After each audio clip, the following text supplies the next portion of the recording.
Hello friends, आज आपण सर्वेचा part number 2 मध्ये आपण काही क्वेश्चन्स पाहणार आहोत विथ त्याचे एक्सप्लेनेशन पण पाहणार आहोत. तर हा क्वेश्चन सेम आणि याचे ऑप्शन्स असणार आहेत. त्यात तुम्हाला 10 सेकंदाचा वेळ दिला जाईल, त्यात तुम्हाला गेस करावा लागेल. तर चला आता व्हिडिओला स्टार्ट करूया. Question number first, arithmetic check for a rise and fall method during a levelling operation are applied on. तुम्हाला आन्सर गेस करण्यासाठी 10 सेकंदाचा वेळ दिला जाईल. आफ्टर त्या आन्सर सांगितलं जाईल विथ त्याचे एक्सप्लेनेशन पण तुम्हाला सांगितलं जाईल.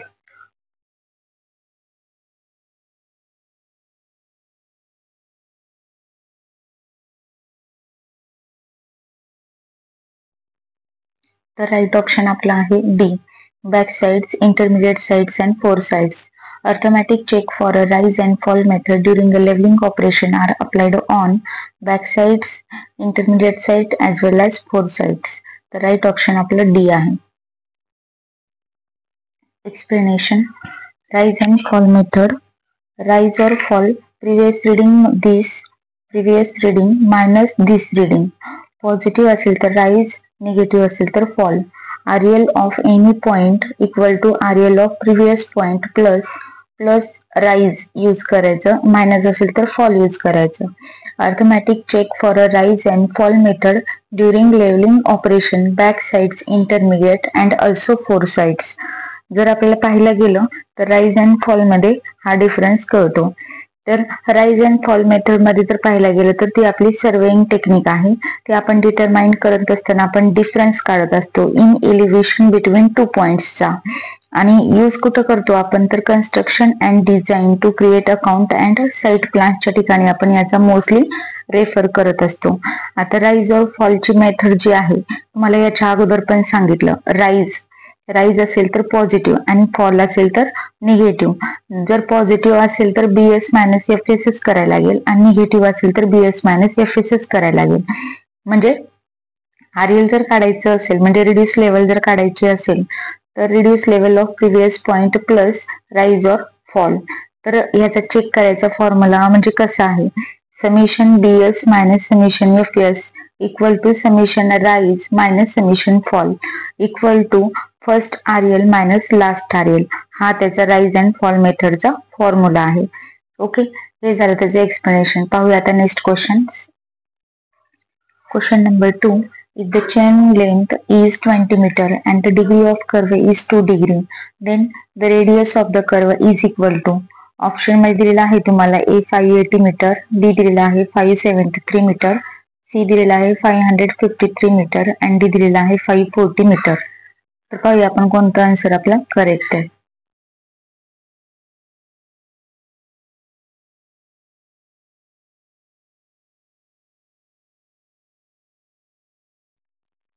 तर याचा राईट आन्सर आहे option B 573 metre.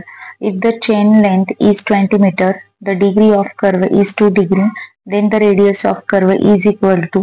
Right option B 573 metre. Explanation मध्ये पाहूया. एक्सप्लेनेशन. चेन लेंथ आपल्याला प्रॉब्लेम मध्ये दिलेली आहे 20 metre, degree of curve D दिलेला आहे आपल्याला 2 डिग्री आणि फाइंड आपल्याला काय करायचं आहे तर रेडियस ऑफ कर्व, जे की प्रॉब्लेम मध्ये ऑलरेडी आहे. तर सोल्युशन पहा. S equal to R equal to pi R D upon 180. Okay, तर 20 equal to pi into 2 into upon pi into 2 upon 180 degree into R. Okay, R equal to हे इकडं जे आहे डिवाइड करायचं. ते आल्यानंतर 573 मीटर असं कॅल्क्युलेशन केल्यानंतर तुम्हाला आन्सर भेटून जाईल. तर आपलं बी आहे, बी आपलं राईट ऑप्शन आहे. If the chain length is 20 metre and the degree of curve is 2 degree, then the radius of curve is equal to 573 metre. Right option B. Question number 3. Which one of the following angles can be set out with the help of French crossstaff?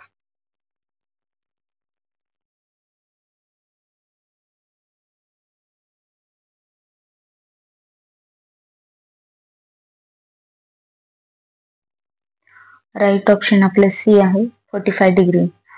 45 degree angle can be set out with the help of French cross staff. जर French cross staff असेल तर can be set only 45 degree angle. Explanation पाहूया. French cross staff can be set only 45 angle. A French cross staff is used setting out right angles, and French cross staff is an advanced version of cross staff and can set out 45-degree angle also. तर cross staff म्हणजे काय, तर ते काय करतं, cross staff is using for a setting out right angles and French cross staff is an advanced version आहे. बरोबर.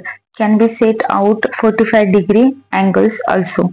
तर क्रॉस स्टाफ मध्ये त्याचं मेन प्रिन्सिपल जर काय सांगता येईल तर ते काय करत असतं की land area get divide into right angles. Angles also triangles, trapezoids and their bases perpendicular are get measured. Two number of chains get used. One of the measurement of distance along chain lines and other is for measurement of offsets. तर असं त्याचा use होतो. Cross staff मध्ये 3 types पडू शकतात. त्यामध्ये आहे open cross staff, French cross staff and adjustable cross staff. हे 3 त्याचे टाइप्स आहेत. मेन पर्पज पण आपण पाहिलं. आता म्हणजे याचा यूज तुम्हाला कळला की फ्रेंच क्रॉस स्टाफ कशासाठी यूज करतो, तर 45 अँगल सेट करण्यासाठी आपण त्याचा यूज करतो. Question number 4. A triangle is set to be well conditioned when its angle lies between. Option A मध्ये आहे 90 डिग्री अँड 150 डिग्री, बी मध्ये आहे 30 डिग्री अँड 120 डिग्री, सी मध्ये आहे 15 degree and 135 degree, option D आहे 25 degree and 130 degree.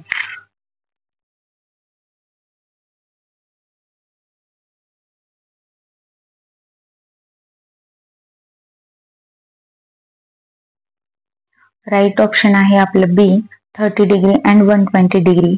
A triangle is set to be well conditioned when its angle lies between 30 degree and 120 degree Celsius. Option B is the right answer. Explanation. However, it may be always possible to have equilateral triangle, and for that it must be ensured that no angle of the triangle is less than 30 degree and greater than 120 degree. तर well condition triangle जे आहे तर when angle in it is more than 30 degree or lesser than 120 degree. तर हे वेल condition ट्रायंगलचं angle आहे. and then a triangle in which an angle of the triangle is less than 30 degree or greater than 120 degree is also known as ill conditioned triangles. तर well condition triangle जी refer करतो आपण, तर ते कशासाठी, तर apex points are very sharp in can be located by a single dot. Okay.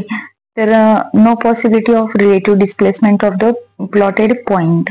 Well condition triangle जी आहे, बरोबर.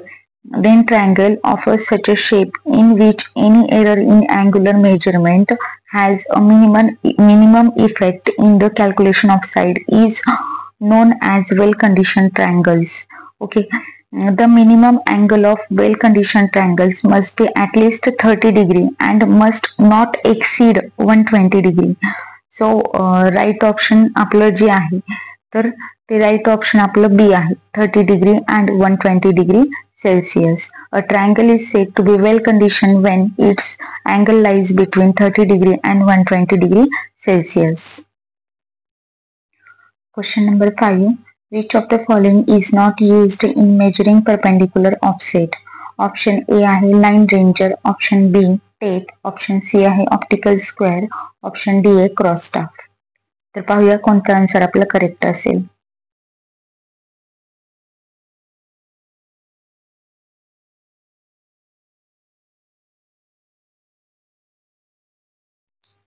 तर आपलं राईट आन्सर आहे option A, line rangers. Line rangers is not used in measuring perpendicular offsets. Explanation. Line ranger not used in measuring perpendicular offsets.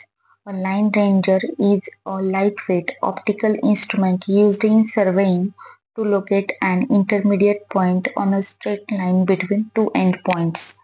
A line ranger is an optical instrument used in surveying to find an intermediate point on a straight line between two endpoints. It's made up of two mirrors that are set at a 45 degree angles to each other. The surveyor looks through the line ranger and aligns the image of the endpoints in the mirrors to ensure the intermediate points is on the straight line. Line ranger is an optical instrument used in surveying as well as ranging. Line ranger is used in the process of locating an intermediate point in a straight line between two endpoints of the survey line. तर line रेंजरचा use आपण surveying आणि रेंजिंगसाठी mostly करत असतो, त्यामुळे आपण perpendicular offset मध्ये use करत नाही. Okay, the right option is first, line rangers. Question number 6. The first stage of engineering surveys for highway location is option A, recognize, option B, preliminary surveys, option C, map study, option D, final location and detailed surveys. तर पाहूया कोणता answer आपला correct असेल.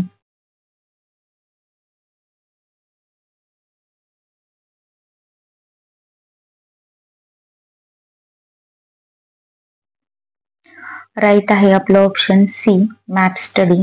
The first stage of engineering surveys for highway location is option C is the right answer, map study.